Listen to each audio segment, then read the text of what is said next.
BDSM and non-standard relationships, power exchange and polyamory, sacred sexuality and fetishes, as well as simply fun kink. You'll find shows on these topics and more at eroticawakeningpodcast.com.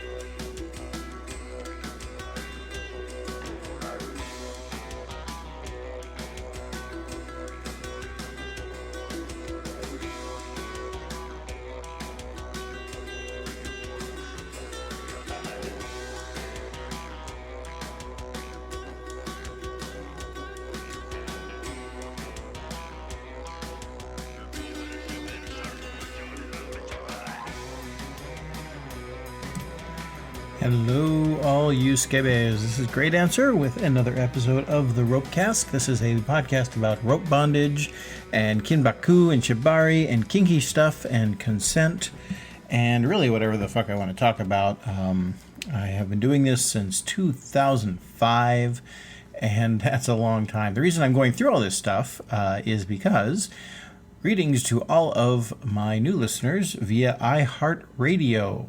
My favorite podcasting company, Libsyn, now has iHeartRadio as a destination for podcasts. So I am really glad that I can be a part of that. I'm not sure what it'll do for, actually upping numbers or whatever, but you know what? Wherever I can put it out, that's good. I also am going to be putting these out on Tumblr and SoundCloud. So you'll be able to get the Ropecast anywhere you like to try. And of course, you're getting it because of the great support of the people at Karma Rope. Karma Rope, they do a pay-what-you-can model of getting out rope to people, and it is jute and hemp. And if you order it, you can order one small length, you can order a whole bunch of lengths. Basically, costs are around $6 a length, but honestly, it is pay what you can. And people like me, like when I ordered rope from them, I paid $12 a length, which is still a really good deal on rope, but it was twice what their costs were, which meant that somebody else who couldn't make as much went ahead and did that. And that's a pricing model that I really like. In fact, I stole it. I modeled it for the Ramble GRUE prices. If you go to ramblegru.org and you look at the price points that we have, actually, what are the names we came up with? Are things like Ramble GRUE Rockstar and Ramble GRUE Supporter. And let's say go to ramblegru.org.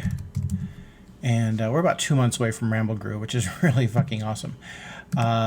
So you got 4 different levels, technically. The first level,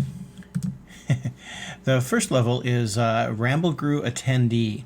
And that's $150. And then the next one is Supporter, Ramble GRUE Supporter, $175. Or the Ramble Groovian, which is a $200 ticket. Now you may ask, that's because we go in different things, and you're probably too late to have bought more of the 4-day. Well, yeah, you are actually too late, I'm afraid, because we did sell out of the lowest level. But the thing is that some people bought the 4-day Ramble GRUE Supporter level because they could, and some people bought the 4-day Ramble Groovian level because they could, and they wanted to leave the cheaper tickets for other people who weren't quite as out there. Now, we also have the Ramble GRUE Rockstar, which of course is $999.99.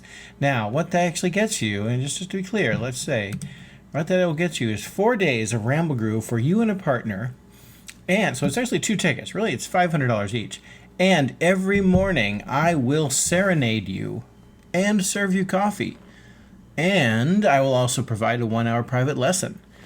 Now, this is actually part of a long-term bet that I have with another of the organizers as to whether or not anyone would ever actually do that. Last year, I lost the bet. Nobody bought this ticket.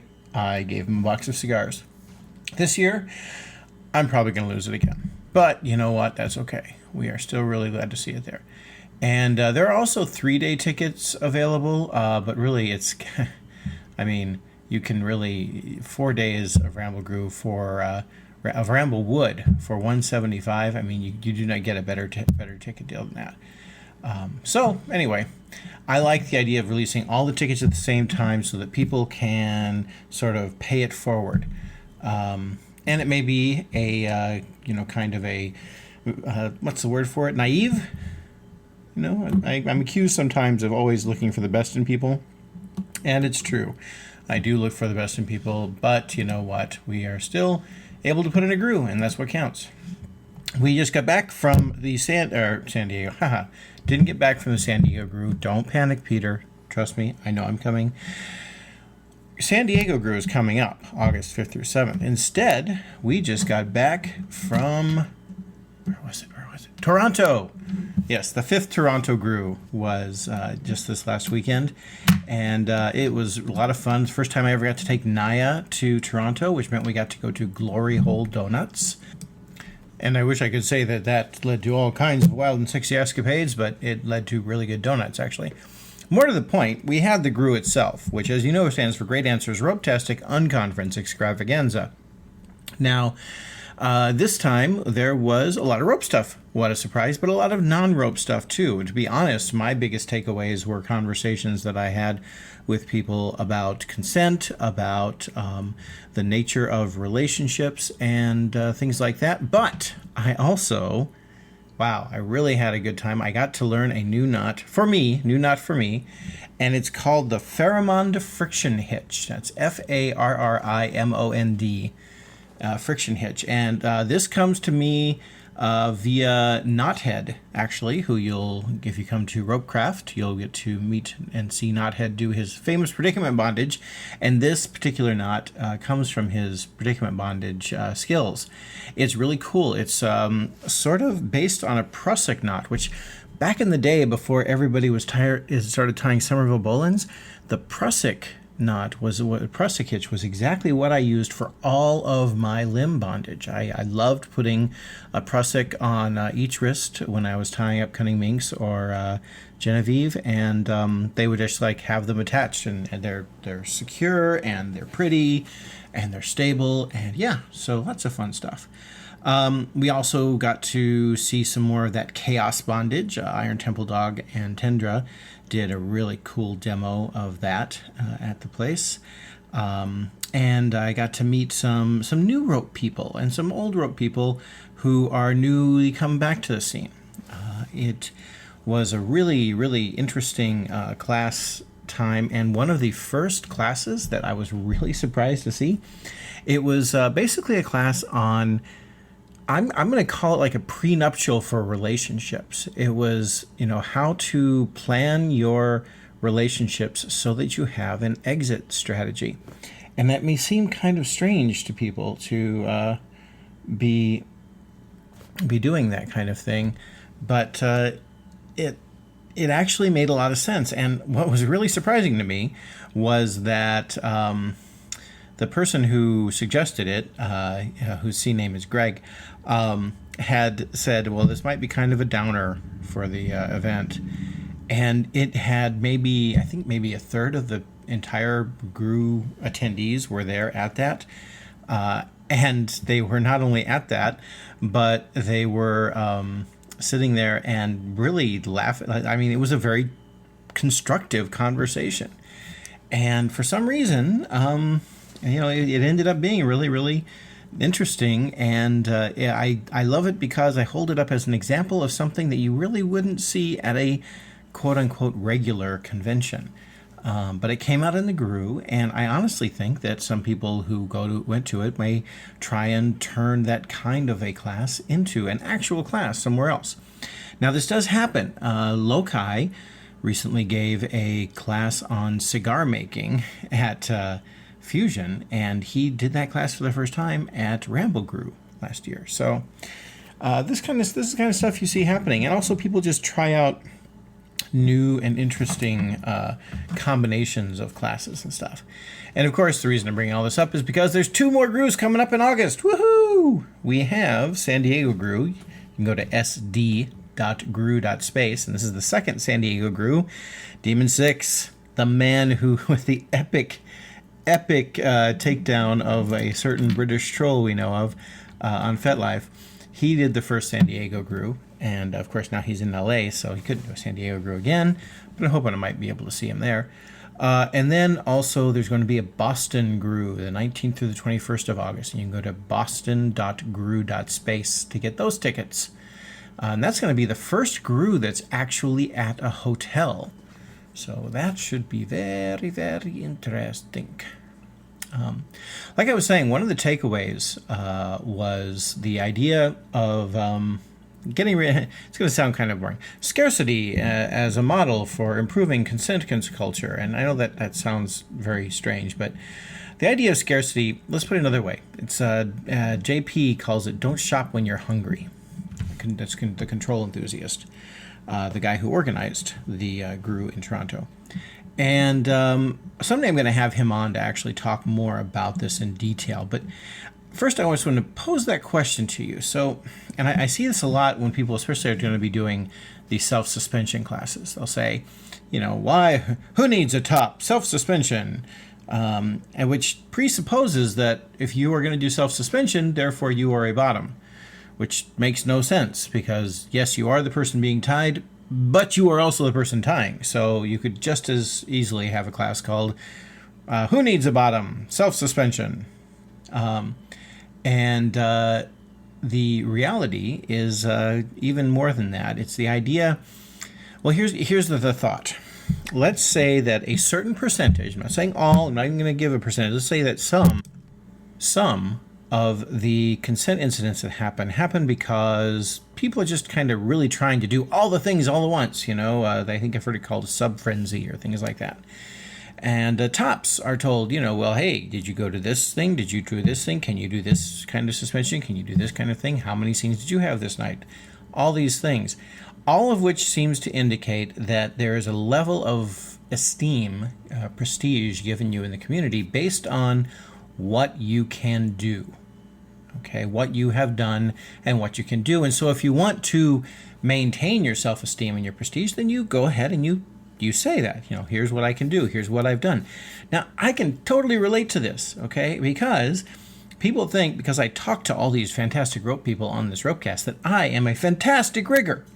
I'm an adequate rigger, okay? I can do some things, and I've taken some classes, but I am by no means anywhere near the level of most of the people that I talk to on this podcast. And it's just because I happen to hang out with those people that people think that I know what I'm doing. I know a little bit about what I do. So I oftentimes sit there and I'm like, man, I really should be out there doing more suspensions and things like that, because if I don't, then people are going to think that I'm not, I'm not good. They're going to discover that I'm a fraud. This is a version of imposter syndrome. Now, the problem is that if we keep on focusing on this, well, what has he done? What has he done? What has he done? Then at some point, if I stop doing things or stop having the ability to do things, then the self-esteem goes down the crapper. So does everything else. Okay, it's the "what have you done for me lately" idea, perhaps. And I'm going to sit here and say that perhaps we should try focusing more on valuing people for who they are, what kind of person they are, as opposed to what they have done most recently or what kind of amazing, kinky and popular photographs they may have had up there. And if we do that, if you are able to maintain your identity as I am a rope top, I am a rigger, whatever you want to say, without having to prove it by showing these lists of pictures and things like that, and without having to, it's like, yeah, you know what, I am a rigger, and I went to this play party, and I didn't feel like tying anybody up. I'm still a rigger. It's okay. Basically, I'm going for quality over quantity is another shorthand version of this. And I don't know if any of this is making any sense at all. I'm sort of rambling a bit. I'm going to stop and just say that these are some of the topics that we were going over and seeds that were planted in my head. Now, at the Toronto GRUE, we also drove, and coming back from the Toronto GRUE was a 13-hour drive, which we did all day yesterday. And then today, this morning, I played Grandpa. I got to have my grandson over for a while, which means right now I am a little bit fried. So I'm going to shut up and just also say thank you for the people who gave me feedback about the last podcast about the Talk with Monk. And I got some requests that we do actually have that podcast about the idea of kink and recovery. And so, I'll be talking to Monk again about that in the near future. In the meantime, you'll get the next podcast even sooner because looks like I'm going to have some time this weekend to do a podcast for a change. And if you have any particular questions, you can email me, greatanswer@gmail.com. Now, I was at my unconference event, but there are other unconference events. In fact, you may have heard of one particularly called NARIX, N-A-R-I-X.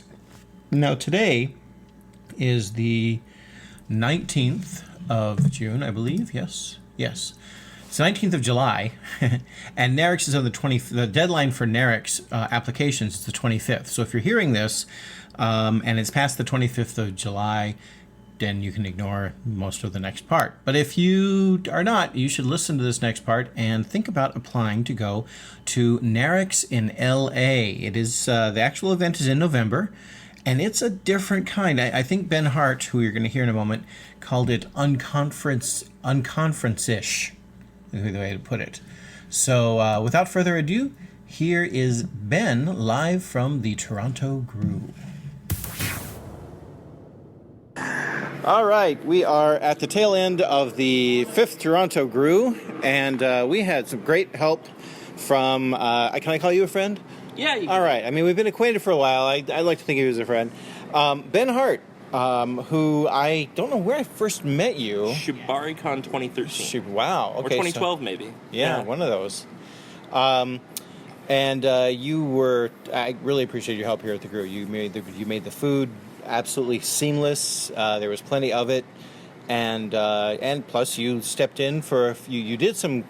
Did you do any classes? I don't think you proposed any classes. I didn't propose any, but I did show up to some and stepped helped. in and helped out stuff. But I made the food, you made the GRUE, so credit where credit's due. Okay, fair enough.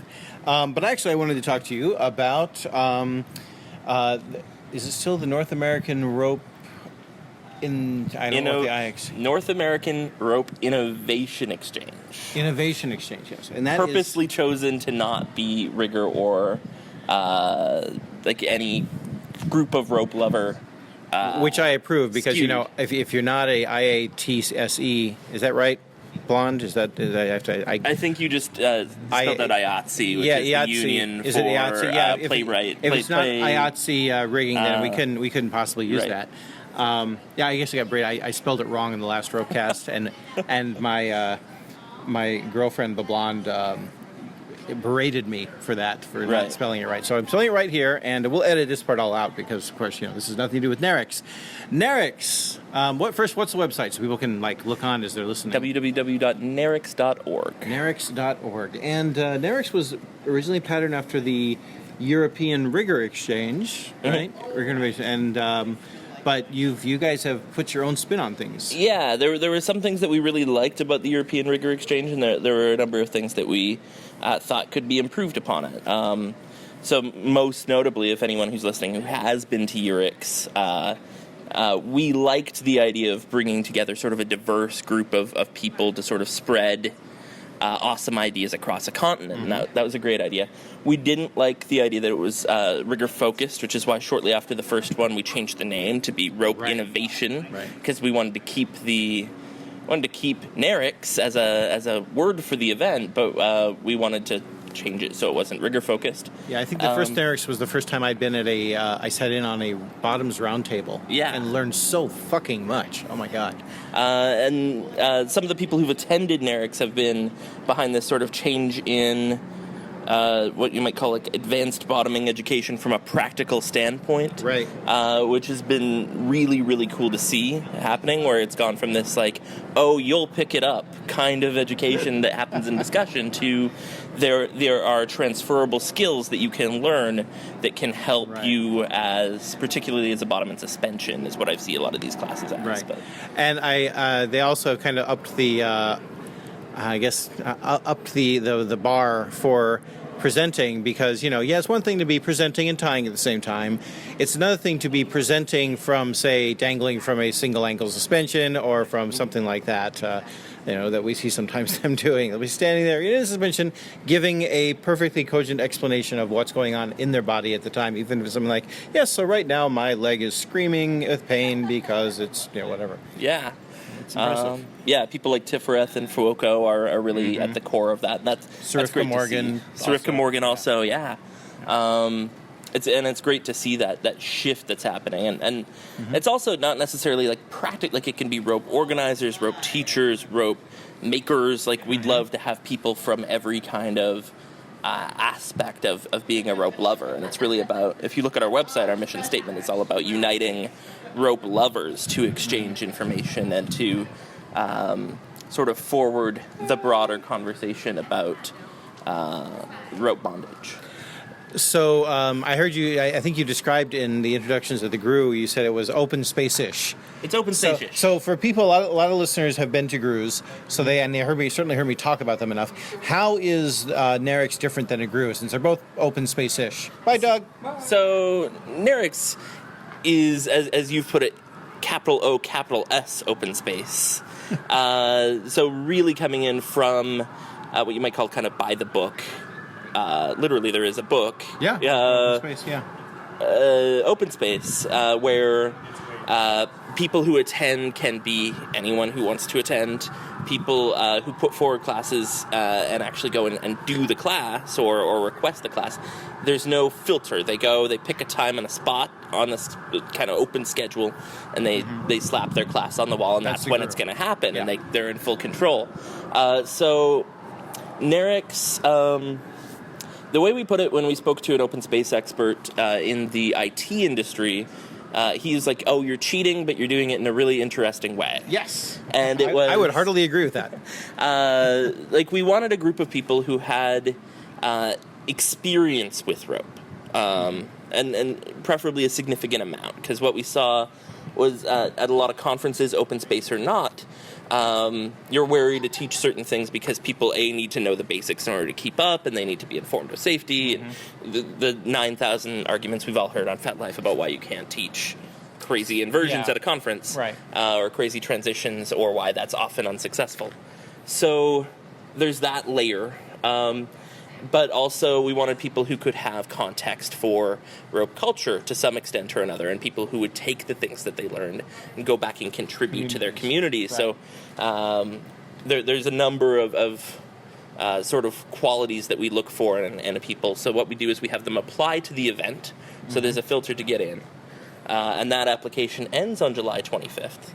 Of this year. Which is why we're putting this out very shortly after it has recorded. For the event that is happening November 18th, 19th, and 20th, or that weekend, if I've got the dates wrong. Thank you for moving it near the, not quite by Ropecraft. Yeah. At least there should be about one paycheck of space there. Yes, so exactly. People who are the hardcore junkies can possibly go to both.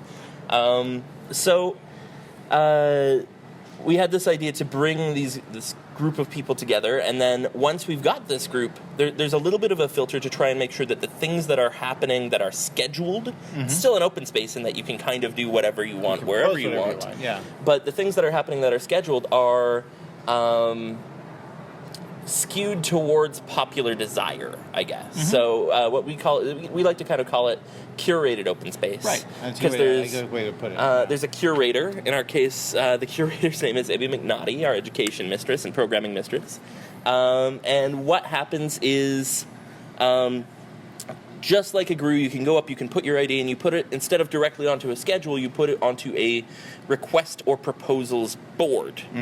And from there, like if you were requesting something, either you can request something from a specific person, or the curator can go and try and find that person to teach that thing, or run that discussion, just like at a GRUE, where it can be very open and free form. And then what other people can do, and this was sort of generated by, to my knowledge, either NARIX or Vanessa Veronique with Rope Mix, this idea of you can go up to one of these suggestions or proposals, put a little heart or a check mark on it as a participant, and you can essentially vote for what you want to see happen. Yeah, I've seen that's another one from Open Space or Unconferences at the Tech World. That's the way they will run and curate a lot of lean coffees, run a lot of times that way and things like that as well. So, Okay. Yeah. So then what will happen is a curator will take the items with the most check marks and try and make sure that they end up onto the schedule.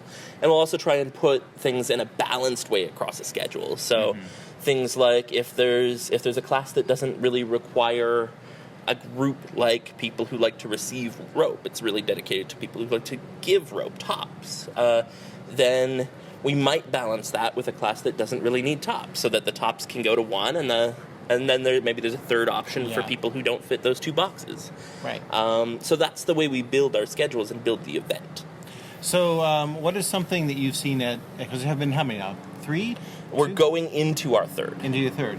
What are some things from the previous 2 that like you would count them as like really neat things that came out of them? Yeah, so you do get this unique mix of people that there's certain things that can happen that I would say could only happen at an NARIX. So there was a great one at the very first one where we happened to have an anatomy expert and 2 people who were really great at doing transitions into single ankle using a single column tie around the ankle. So it was great because these 2 people who are great at that skill didn't really plan on teaching it, but someone requested it from one of them, and one kind of teamed up with the other, and they noticed this anatomy expert, Wooden Tiger, who... we're bringing him to Ropecraft. This was actually, it was Siler and Vera and Wooden Tiger, so 3 rock stars wound up contributing to this class on how to transition into single ankle and all the anatomy risks, which are almost never Canadian taught. too, because I know Vera and Wooden Tiger. Yeah, Siler and Vera are both from Toronto. And So see, I don't think it's balanced because it's all Canadians. So so in that case, it was all Canadians. I know, but there are also things like Midori giving talks on stuff that Midori doesn't offer in a regular class list. Yeah. So things that would almost never happen at a regular.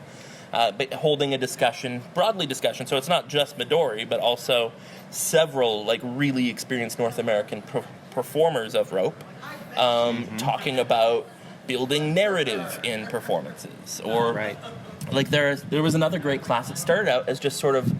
I think it was a general discussion on bottoming. This is at the second NARIX in Orlando last year, and it was this great discussion on bottoming, and there's turned into a little bit of a debate. And they said, again, this happens to be about single ankles. I don't know why I'm focusing on this, but it was a debate about how to hold your leg in single ankles and different ways to do it. And so to settle the debate, they happen to have all the equipment they need. And NARIX, we try to make this perfect storm where there's all the equipment you could want with all the people you could want. And we also tend to feed our participants. So it's a perfect space where you can just focus on having great conversations. So they rounded up a rigger and they started testing to see how many people felt more comfortable with the different ways of doing things. There's so many great conversations that happen about consent culture. There was a great one where it was about how couples can recover from having an injury together, like from a psychological perspective. Nice. I think you were actually part of that. Was that? Couples together? Really? Well, there was 2 discussions at the first NARIX about injuries, and I know you were at one. Yes, okay. But there's so many example after example of great, interesting discussions that you need a mix of people with a certain experience to really have that inspiring conversation. I've seen that. I mean, a lot of places it's kind of like, we're tired of having the 101 conversation over and over and over again. We'd like to start at 201 and see where else we can get, Yeah. So yeah, I definitely can see that being of value. And it's so the first year was in Ann Arbor, Michigan, and just then outside of Detroit. Orlando last year, Orlando. And now this year is in L.A. LA in November. How are the cities chosen? Do cities apply to have them, or so cities apply, and we give some preference to places that are going to be cheap to fly to for the most people. I see that. So the nice thing about Orlando and LA is their state governments subsidize flights into the state for tourism purposes. I will just say Chicago is a very easy place to fly into. Multiple O'Hare, airports, yeah. O'Hare, it's Midway. easy. It's not always cheap, Southwest but it goes is to Midway. It is easy. Southwest goes to Midway. It's pretty easy, Yeah. Milwaukee too. Milwaukee has Southwest goes Yeah. there, so yeah. Detroit actually, for Ann Arbor, is actually a giant hub airport for no good reason. And Colorado is actually one of the cheapest cities in the world. Denver would be fun. Denver that's part of, I think, some of the motivation for Bondage Expo Dallas to be there. Yeah. Is it's one of the cheapest cities in North America to fly into. Well, Bondage Expo from Denver, any, technically, yeah. Yeah. Or as I like to call it, Bedenver. Yes, there you go. Cool. Yeah, so that's sort of what NARIX is all about, and some examples of what has happened at NARIX's, and we're really about classes that couldn't take place at any other con without a lot of extra planning. This is where we both dance around the whole thing of a regular con. It's always, what is a regular con? Who knows really what a regular con is? It's fair enough. They're changing. Yeah, I know they're changing around. I run into the same thing. I'm like, I always have to sit there and I think you run into the same thing because you and I both do present at regular cons, and we always have to be like, it's not that NARIX is trying to replace another con, or it's not trying to change things. It's an additional thing, and I always like to give credit to the other cons that sort of paved the way for us to be able to do things like GRUEs and NARIX and stuff like that. Things like Shibari Con and the places that have made rope tracks in their cons and things like that. So I always think of it as it's not a replacement; it's an added-on thing. And I also think when people complain sometimes about going to cons, like, well, I went to these classes, I didn't learn anything new. Okay, these are the places where you can go, and when you've sort of oversaturated at the basic level, you can learn something new at these. NARIX is sort of, possibly more so than a GRUE, I think, a bit of a meta-con in that it's really built around rope conference culture. Yeah, in a lot of ways. Yeah, like if you're a rope conference junkie, then you're getting to this point where you've been to all of the TK classes you possibly can. Right. And there's only so many advanced classes and so many kind of intensives and things that happen. So it really is. It's built for these people who are kind of traveling around and looking to see what is above what's available at a lot of these cons, or what is there besides, maybe, rather than above. Yeah. Because it really, I would call it a conference for conference junkies in that respect. Good way to put it. So you said July 25th is the deadline for this one? For the applications. Application. When will you be letting people know? So we let people know in the first week of August. Okay, Yeah, cool. So it's very, very quick once the deadline hits. Mostly we just have to do reference checking, and then we verify what we think is going to be the attendees. It's always a bit tricky because you get last-minute cancellations and things. But and you say we. Do you want to talk about who's on the board? So right now the board consists of 5 people that make the event happen. Those people are Ojipan out of Los Angeles. He's our local host this year. Cannon out of Ann Arbor.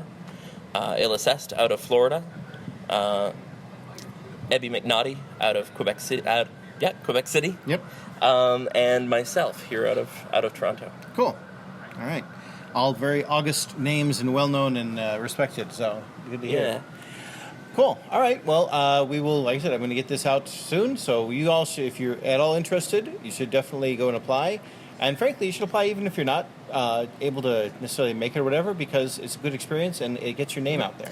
And one thing I should say is we recognize that people grow year after year. Like, if you've been turned down in the past, it's almost never personal unless we go and do reference checks and find out that you're committing assault left, right, and center, or some other purpose. So we do encourage people to apply. And I know it can be disheartening sometimes if you've been rejected in the past, but we really promise, like, we see a lot of growth in the community year after year. And a lot of the time we can evaluate and reevaluate. People change, and we respect that. We actually want to mix up the group as often as possible. We don't want it to be an elite cabal of rope lovers. We want it to be a group of people that changes, because then if it's the same people, the conversation never changes. It's the same conversation. Right. Cool. Well, thanks for taking the time here in this shady alley. And, cool. Well, have fun. Yeah. Thank you, Greg. Thank you, Ben. I appreciated the time you took out there. I also really appreciated the food. You did a great job. In fact, I'm still eating some leftover ham here back in the States.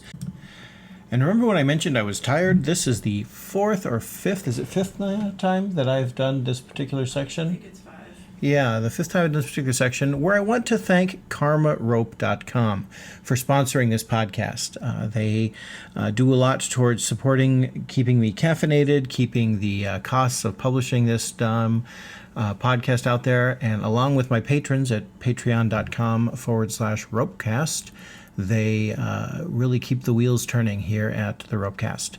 So go to their site, KarmaRope.com, KarmaRope.com, and they will, at the very least, tell them thanks for supporting this podcast, because sometimes I'm not quite as scatterbrained as I am today. Oh, and another reason to go to the San Diego or Boston GRUEs is that you will get one of the brand new GRUE water bottles that we have fresh from Canada. So you can find out more about the GRUEs at grue.space.